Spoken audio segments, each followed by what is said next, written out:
Hello दोस्तों, good evening, नमस्कार। आप सभी का एक बार फिर से बहुत बहुत स्वागत है आप सभी का अपने यूट्यूब चैनल परीक्षा की शिक्षा में। आई होप कि आप सभी अच्छे होंगे और आपकी जो तैयारी है बढ़िया तरीके से चल रही है। तो जो बच्चा क्लास में फर्स्ट टाइम पहली बार नए बच्चों को बताया, हमारे साथ आपकी बीएड परीक्षा 2024 की आपकी तैयारी रेगुलर बेसिस पर क्या होता है, जिसे भी तैयारी पूरी करनी है, कंप्लीट करनी है, चैनल को क्या करेंगे, सब्सक्राइब करके हमारे साथ जुड़ जाएंगे और उसके बगल में जो बेल आइकन है उसको ऑन कर लेंगे। और जो क्लासेस है बीएड के साथ साथ आपके डीएलएड वाले छात्र हैं उनके लिए भी इंपॉर्टेंट क्लास का समय देख ले। जीके जीएस की जो क्लास है सुबह 10 बजे डेली देखने को मिलती है। रीजनिंग की जो क्लास है दोपहर को 1 बजे देखने को मिलती है। कला की जो क्लास है शाम को 4 बजे देखने को मिलती है इसी टाइम पर। और हिंदी की जो क्लास है आपको शाम को 7 बजे देखने को मिलती है। तो क्लासेस का जो शेड्यूल आप लोग याद करके देखेंगे इसी टाइम पे वो क्लासेस से जुड़ना, फिर तैयारी को जो है पूरा कंप्लीट करना है। बाकी आपका कोई भी डाउट हो, कोई भी क्वेश्चन हो तो आप हमें आके इंस्टाग्राम पर पूछ सकते हैं। परीक्षा की शिक्षा का इंस्टाग्राम का पेज है, नीचे डिस्क्रिप्शन आपसे इसका लिंक मिल जाएगा साथों, ठीक है। बाकी पीडीएफ और नोट्स के लिए आपको मैं टेलीग्राम पर जो चैनल है उसको ज्वाइन कर ले। परीक्षा की शिक्षा का नीचे डिस्क्रिप्शन का लिंक मिल जाएगा, तो फटाफट जाकर टेलीग्राम से आप सब लोग जुड़ जाएंगे। वहाँ पे क्या डेली बेसिस पे क्लास का आपको अपडेट दिया जाए और जो आपका एग्जाम का अपडेट होगा वो भी आपको यहाँ पे बताया जाएगा, जिससे आपको फायदा ही होने वाला है, ठीक है। तो चलें क्लास स्टार्ट करेंगे। स्टार्ट करने से पहले जिसने क्लास को लाइक नहीं किया लाइक कर देंगे, क्लास को अपने दोस्तों के साथ जो शेयर करें, ठीक है। चलिए क्लास स्टार्ट करते हैं। पहला क्वेश्चन देखिए क्या देगा, ध्यान से देखो उत्तर देंगे डायरेक्ट पर। महात्मा गांधी द्वारा भारतीय राष्ट्रीय कांग्रेस के कितने अधिवेशनों का सभापतित्व किया गया है? बताइए। तो आपका राइट आंसर हो जाएगा साथियों यहाँ पे एक, जो आपका दिया गया सी वाला विकल्प आपका राइट आंसर। महात्मा गांधी द्वारा भारतीय राष्ट्रीय कांग्रेस के मात्र एक अधिवेशन का सभापतित्व किया गया था। यह अधिवेशन वर्ष 1924 में कर्नाटक के बेलगांव में हुआ था, ठीक है। अगला क्वेश्चन देखिए आपका दूसरा नंबर क्या देगा, ध्यान से देखिए बताएंगे राइट आंसर का। उत्तर प्रदेश का प्रथम राज्यपाल इनमें से कौन था? बताइए। उत्तर प्रदेश का प्रथम राज्यपाल इनमें से कौन था? तो देखिए उत्तर प्रदेश का प्रथम राज्यपाल जो है आपकी इसमें से सरोजिनी नायडू थे, ठीक है, जो आपका दिया गया यहाँ पे बी वाला विकल्प आपका सही उत्तर होगा, ठीक है। क्लियर। उन्होंने आपका 15 अगस्त 1947 से 1 मार्च 1949 तक जो है इस पद पर कार्य किया था, ठीक है। क्लियर है। उत्तर प्रदेश की पहली मुख्यमंत्री जो आपके देखिए सुचिता कृपलानी थी, ठीक है। पहली मुख्यमंत्री जो है उत्तर प्रदेश की सुचिता कृपलानी थी, जो कि देश के किसी राज्य की पहली महिला मुख्यमंत्री थे, ठीक है। क्लियर से होगा इसके बारे में। के एम मुंशी जो आपके महाराष्ट्र के मुख्यमंत्री तथा वीवी गिरी जो है भारत के चौथे राष्ट्रपति थे, ठीक है। अगला क्वेश्चन देखिए आपका 53वां। यूनाइटेड प्रोविंस कब उत्तर प्रदेश? बताइए। यूनाइटेड प्रोविंस जो है कब उत्तर प्रदेश बना, मैंने आपको इसके बारे में बताया है, तो आपका राइट आंसर हो जा सकते हो यूनाइटेड प्रोविंस आपका वर्ष 1950 में जो आपका देखिए उत्तर प्रदेश बन गया, ठीक है। जो आपका दिया गया यहाँ पे सी वाला विकल्प आपका सही उत्तर हो जाएगा। यूनाइटेड प्रोविंस वर्ष 1950 में उत्तर प्रदेश बन गया, अर्थात यूनाइटेड प्रोविंस का नाम उत्तर प्रदेश कर दिया गया था, ठीक है। क्लियर। 1836 ईस्वी में इसे जो है उत्तर पश्चिम प्रांत, 1877 में इसे जो है आगरा एवं अवध का संयुक्त प्रांत तथा वर्ष 1937 में इसे संयुक्त प्रांत यानी कि यूनाइटेड प्रोविंस कहा जाता था, ठीक है। क्लियर हो गया इसके बारे में। चलिए अगला क्वेश्चन देखिए आपका 54 नंबर। किस मुगल बादशाह ने इलाहाबाद को अपनी राजधानी बनाया? तो आपका राइट आंसर यहाँ पे हो जाएगा साथियों मुगल बादशाह शाह आलम द्वितीय ने, ठीक है, जो आपका दिया गया यहाँ पे। एक मिनट, यहाँ पे दो है क्या, अकबर और शाह आलम द्वितीय।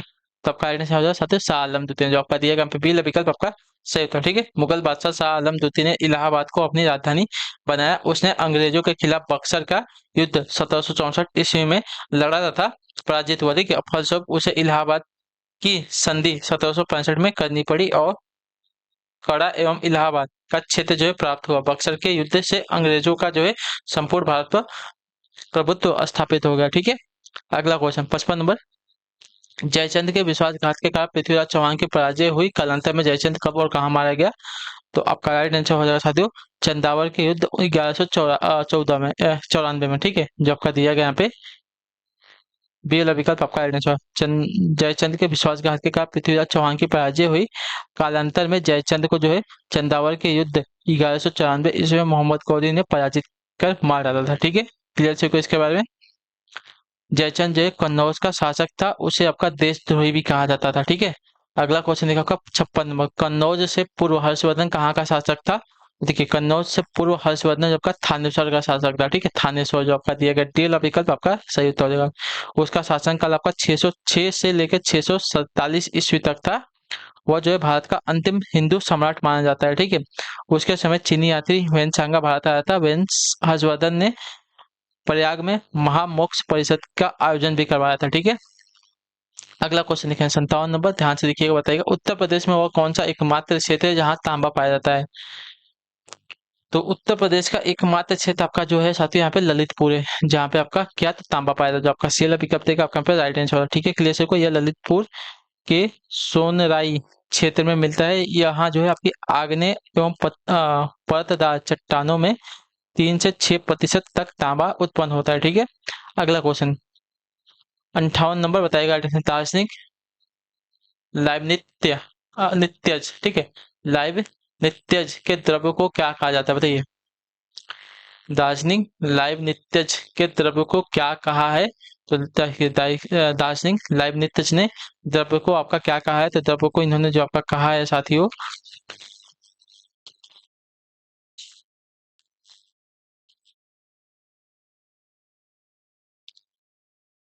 चिदड़ू कहा है। ठीक है, चिदड़ू कहा है, तो जो आपका दिया गया बी वाला विकल्प आपका राइट आंसर होगा। ठीक है, क्लियर से इसके बारे में। दार्शनिक लाइव नित्यज ने द्रव्य को आपका चिदड़ू कहा है, तो जो आपका बी वाला विकल्प देगा आपका सही। अगला क्वेश्चन 59 नंबर क्या देगा? सकल घरेलू प्रसन्नता की अवधारणा विकसित की गई है किसके द्वारा बताइए? सकल घरेलू प्रसन्नता की अवधारणा किसके द्वारा विकसित की गई है? तो आपका राइट आंसर यहाँ पे हो जाएगा साथियों,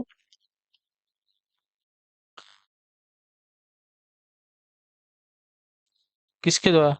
तो भूटान द्वारा, जो आपका दिया गया यहाँ पे बी वाला विकल्प आपका सही उत्तर हो जाएगा। ठीक है, क्लियर से कुछ सकल घरेलू प्रसन्नता की अवधारणा विकसित करने वाला देश आपका भूटान है। यह अपने घरेलू उत्पाद का आकलन इसी आधार पर करता है। इसमें प्रति व्यक्ति वास्तविक यानी कि जीडीपी, जो आपकी सामाजिक सुरक्षा, स्वास्थ्य, स्वस्थ जीवन जीने की अवधि, जीवन के चुनाव करने की स्वतंत्रता आदि के आधार को जो है बनाया जाता है। ठीक है, अगला क्वेश्चन 60 नंबर ध्यान से देखिएगा, बताइएगा आंसर। बस्तर एक आदिवासी जिला है, किस राज्य में होते हैं? बस्तर आपका एक आदिवासी जिला है, किस राज्य में स्थित है? तो देखिए बस्तर नामक आदिवासी जिला जो आपका देखिए छत्तीसगढ़ राज्य में स्थित है। ठीक है, जो आपका दिया गया यहाँ पे बी वाला विकल्प आपका सही होता है। ठीक है, छत्तीसगढ़ के निर्माण यानी कि वर्ष 2000 के पूर्व ये जो है मध्य प्रदेश में स्थित था। ठीक है, तो बस्तर एक आपका आदिवासी जिला है जो कि छत्तीसगढ़ राज्य में पड़ता है। ठीक है, अगला क्वेश्चन बढ़ेगा आपका देखेंगे 61 नंबर, निम्नलिखित में से कौन सी उपज न्यूनतम समर्थन मूल्य के अंतर्गत नहीं आती बताइए। तो आपका राइट आंसर सर सब्जी और फल, जो आपका दिया गया सी वाला विकल्प आपका राइट आंसर। ठीक है, सब्जी फल को जो है न्यूनतम समर्थन मूल्य यानी कि एमएसपी के अंतर्गत शामिल नहीं किया गया। ठीक है, अर्थात इनका एमएसपी घोषित नहीं होता है।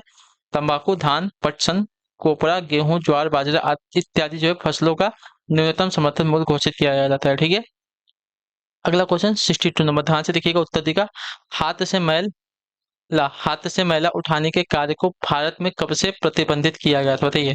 तो देखिए हाथ से मैला उठाने के कार्य को भारत में आपका वर्ष 1993 से प्रतिबंधित किया गया था, जो आपका दिया गया यहाँ पे डी वाला विकल्प आपका राइट आंसर हो जाएगा। ठीक है, यह प्रतिबंध हाथ से मैला उठाने तथा सूखा लैट्रिन बनाने निषेध अधिनियम 1993 के तहत लगाया गया है। ठीक है, वर्ष 2011 की जनगणना के अनुसार भारत में 1,80,000 परिवार जो है हाथ से मैला उठाने में लगे हुए थे।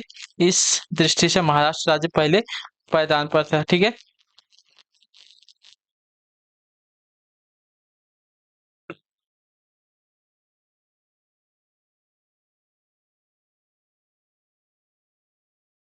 अगले क्वेश्चन में आपको देखें 63 नंबर ध्यान से देखिएगा, बताइएगा आर्टिस्ट का भारत विश्व का विशालतम लोकतांत्रिक प्रजातंत्र है, इसकी प्रथम लोकसभा कब आयोजित की गई थी? तो देखिए भारत जो है विश्व का विशालतम लोकतांत्रिक प्रजातंत्र है, इसकी प्रथम लोकसभा आपकी 13 मई 1952 को आयोजित की गई थी। ठीक है, 13 मई 1952 को आयोजित की, जो आपका दिया गया सी विकल्प आपका सही उत्तर है। ठीक है, प्रथम लोकसभा अध्यक्ष आपके गणेश वासुदेव मावलंकर थे। ठीक है, ये बात भी याद रखिएगा आपका जीबी मावलंकर। ठीक है, रंग भेद के कारण महात्मा गांधी को कब दक्षिण अफ्रीका के पीटर मरिट्सबर्ग रेलवे स्टेशन में प्रथम श्रेणी के रेल डिब्बे से सामान सहित बाहर फेंक दिया गया था?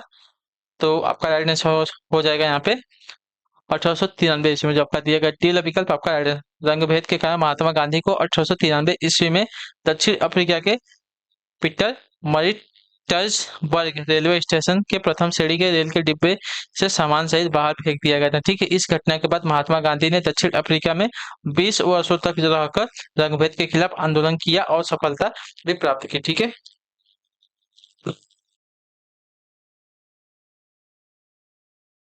अगला क्वेश्चन 65 नंबर ध्यान से देखिए उत्तर दीजिएगा। इनमें से कौन सा मुगल बादशाह शराब को छूता तक नहीं था? तो आपका राइट आंसर हो सकती है औरंगजेब। जो आपका दिया गया डी वाला विकल्प आपका राइट हो जाएगा, ठीक है। औरंगजेब जो है आपका, देखिए दिए गए मुगल बादशाहों में से औरंगजेब एक ऐसा मुगल बादशाह था जो शराब को छूता तक नहीं था। वह एक कट्टर सुन्नी मुसलमान की भांति व्यवहार करता था तथा व्यक्तिगत जीवन में भी शरीयत के कानूनों का पालन करता था, ठीक है। उसके इसी आचरण के कारण लोग उसे जिंदा पीर एवं शाही दरवेश कहते थे, ठीक है। उसका शासनकाल आपका 1658 ईस्वी से लेकर 1707 ईस्वी तक जो था। अगले क्वेश्चन में देखें 66 नंबर। भक्ति आंदोलन को उत्तर भारत में लाने का श्रेय इनमें से किसको जाता है? तो भक्ति आंदोलन को उत्तर भारत में लाने का जो श्रेय है आपका रामानंद को जाता है, ठीक है। जो आपका दिया गया यहाँ पे सी वाला विकल्प आपका सही। तो भक्ति आंदोलन का प्रारंभ आपका दक्षिण भारत में अलवार एवं नेवार संतों ने किया था। रामानंद ने राम की भक्ति पर बल दिया। उनके अनेक शिष्य थे, इनमें आपके कबीरदास काफी प्रसिद्ध थे, ठीक है। अगले क्वेश्चन में ध्यान से देखेंगे, उत्तर देंगे। सही उत्तर क्या हो जाएगा आपका 67 नंबर। क्या दिया गया? भ्रम एक प्रकार का क्या है बताइए? प्रत्यक्षीकरण है, विभ्रम है, अनुबंधन है, या उपरोक्त में से कोई नहीं है? तो देखिए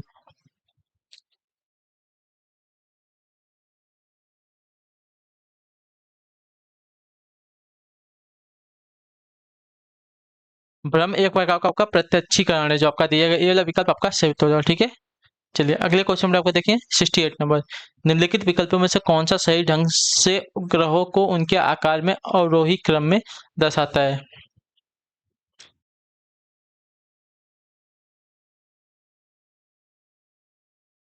देखिए यूरेनस, पृथ्वी, मंगल, बुध। जो आपका दिया गया है सी वाला विकल्प आपका राइट आंसर हो जाएगा, ठीक है। देखिए दिए गए ग्रहों को उनके आकार में आरोही क्रम में आपका यूरेनस, पृथ्वी, मंगल, बुध जो है दर्शा रहा है यहाँ पे। देखिए सौर मंडल में आपको कुल कितने, तो 8 ग्रह हैं। आकार के अनुसार इनका घटता क्रम क्या हो जाएगा? देखिए बृहस्पति सबसे बड़ा, उससे छोटा आपका शनि, शनि से छोटा आपका अरुण, अरुण से छोटा आपका वरुण, यानी कि यूरेनस, नेपच्यून, ठीक है। उसके बाद आपकी पृथ्वी, पृथ्वी के बाद आपका शुक्र, शुक्र के बाद आपका मंगल, मंगल से भी छोटा आपका क्या हो जाएगा? बुध हो जाएगा, ठीक है। तो सौरमंडल का सबसे छोटा, सबसे बड़ा ग्रह आपका बृहस्पति और सबसे छोटा ग्रह आपका बुध हो जाएगा, ठीक है। चलिए अगले क्वेश्चन में आपको देखेंगे 69 नंबर। क्या देगा? निम्नलिखित में से किस सागर का जल सर्वाधिक खारा है?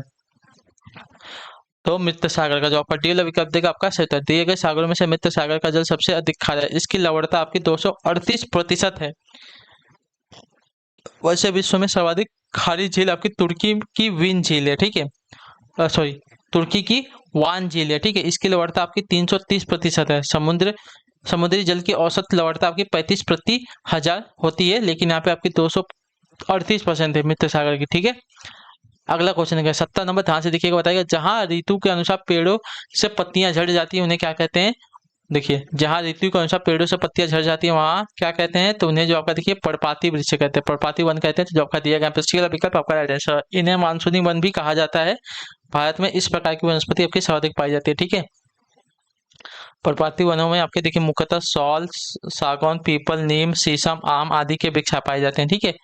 71 नंबर बताइएगा संविधान के किस अनुच्छेद को संविधान के किस अनुच्छेद का अर्थ यह भी है कि किसी भारतीय नागरिक अथवा दूसरे किसी भी व्यक्ति के साथ भिन्न भिन्न परिस्थितियों में भिन्न भिन्न तरीके से बर्ताव किया जाएगा? बताइए। तो आपका जो दिया गया साथियों अनुच्छेद 14 में विधि के समक्ष समता के अधिकार से दिया। जो आपका दिया गया ये वाला विकल्प आपका भारतीय संविधान के अनुच्छेद 14 विधि के समक्ष समता का अर्थ यह भी है कि भारतीय नागरिक अथवा दूसरे किसी भी व्यक्ति के साथ भिन्न भिन्न परिस्थितियों में भिन्न भिन्न तरीके से बर्ताव किया जाएगा। जैसे किसी बालक या बालिका के साथ किसी वयस्क पुरुष या स्त्री जैसा व्यवहार नहीं किया जाएगा, ठीक है। उनके साथ कुछ नरमी बरती जा सकती है, ठीक है।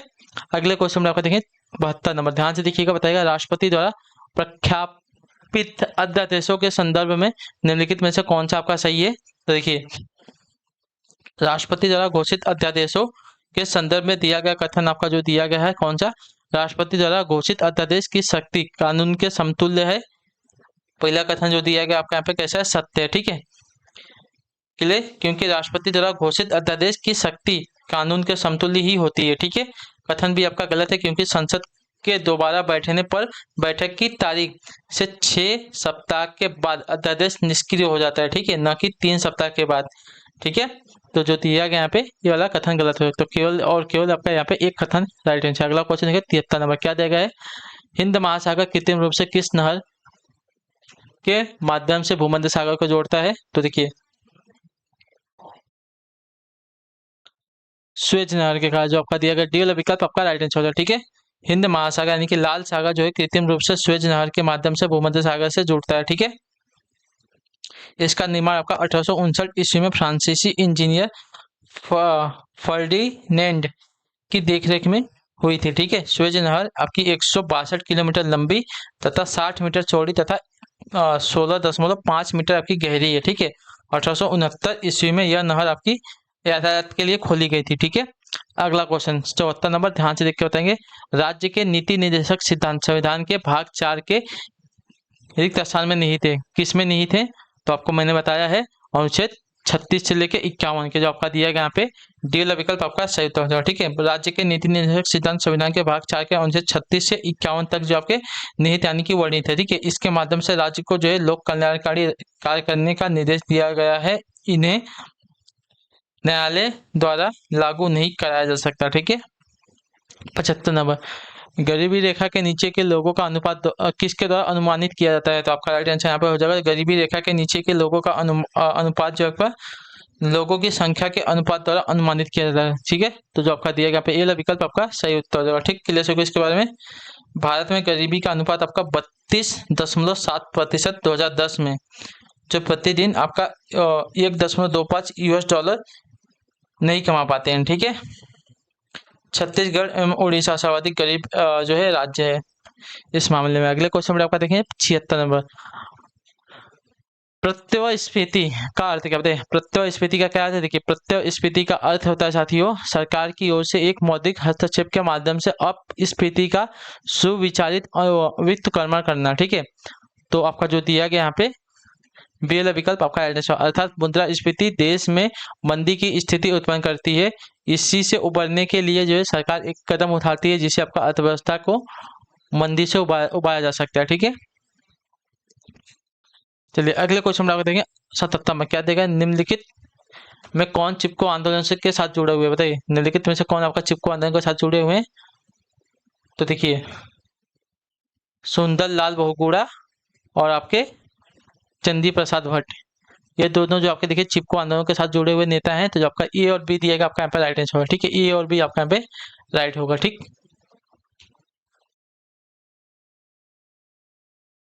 चलिए अगला क्वेश्चन देखिए आपका 78 नंबर, ध्यान से देखिएगा, बताइएगा वर्ष 1919 में किन की गिरफ्तारी पर लोग जलियांवाला बाग में इकट्ठा हुए थे? तो आपका राइट आंसर डॉक्टर सत्यपाल और फैजुद्दीन किचलू की, जो आपका दिया गया बी वाला विकल्प आपका राइट आंसर हो जाएगा। ठीक है, क्लियर होगा इसके बारे में।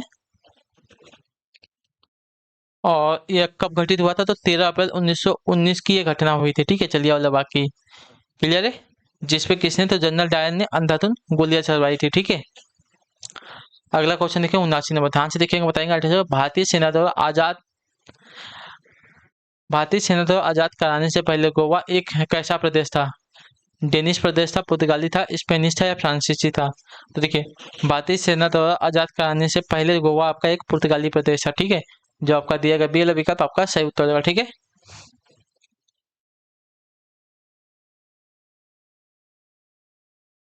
भारतीय सेना द्वारा आजाद कराने से पहले गोवा आपका एक पुर्तगाली प्रदेश था। 19 दिसंबर 1961 को जो है भारतीय सेना ने गोवा दमन दीव के भारतीय संघ में विलय के लिए ऑपरेशन विजय के साथ सैन्य संचालन किया और उन पर कब्जा कर लिया। 30 मई 1987 को गोवा को जो है भारत का 25वां राज्य बना दिया गया था। ठीक है, आखिरी क्वेश्चन ध्यान से देखिएगा, बताइएगा आंसर। निम्न में से कौन सा संचारात्मक बेरोजगारी के लिए सबसे कम कारण माना जाता है? तो आपका राइट आंसर हो जाएगा साथियों आबादी, जो आपका दिया गया सी वाला विकल्प आपका सही। तो आबादी जो है आबादी को जो है संरचनात्मक बेरोजगारी के लिए सबसे कम उत्तरदायी कारण माना जाता है। ठीक है, क्योंकि संरचनात्मक बेरोजगारी संस्थागत विकास के अभाव, आधारभूत संरचना के विकास के अभाव का परिणाम मानी जाती है। साथ ही साथ इसके कारणों में रोजगारों के अवसरों की कमी, नौकरियों का हस्तांतरण, प्रौद्योगिकी अवनयन आदि होते हैं। ठीक है, तो इसी के साथ आपकी जो क्लास है आज की यहीं पे खत्म होती है। आई होप कि आपको जो क्लास चाहते हो अच्छी लगे, अच्छी क्लास को लाइक करें, चैनल पर चैनल को सब्सक्राइब, और ये अवधि क्लासेस आपकी कमेंट करके बताइए क्या करना है, क्लास बंद कर दी जाए या क्या की जाए, क्योंकि इस क्लास को पढ़ाने में मुझे मज़ा नहीं आ रहा है, क्योंकि इसमें आप लोग की अटेंडेंस बहुत कम है। जो भी होगा जैसा भी होगा आप लोग इसके बारे में मुझे नीचे कमेंट देंगे। अभी देखिए मैंने इसमें से 20 क्वेश्चन कम किए, धीरे धीरे 5 क्वेश्चन और कम कर दूंगा, 25 पे आ जाऊंगा, 25 के बाद 20 क्वेश्चन, 20 के बाद आपकी क्लास बंद हो जाएगी, ठीक है। तो अगर इसमें अटेंडेंस आपकी कम हुई तो ठीक है, चलिए।